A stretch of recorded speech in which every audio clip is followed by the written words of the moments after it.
So Mary and Joseph had both accepted their call.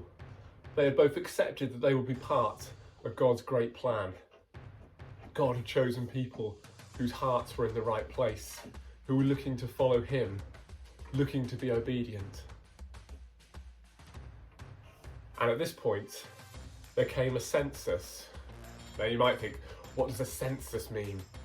Well, a census is where they check how many people there are in the population. Perhaps some of you have heard of them, where people have to fill in forms so that everyone knows how many people there are living in the country.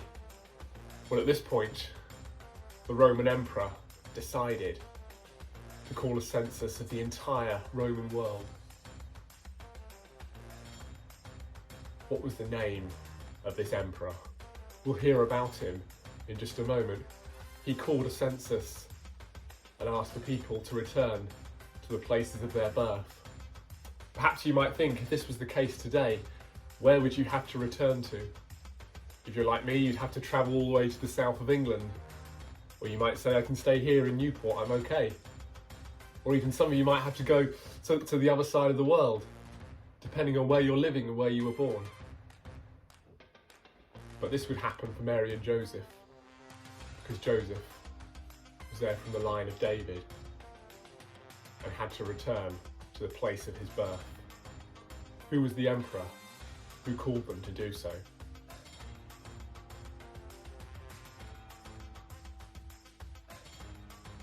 In those days, Caesar Augustus issued a decree that a census should be taken in the entire Roman world. This was the first census that took place while Quirinius was governor of Syria. And everyone went into their own town to register. Well, you might think the timing of this might not have been good for Mary and Joseph.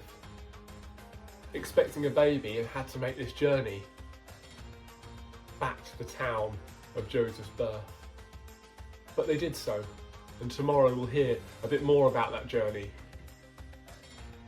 As part of the census, they would be required to go.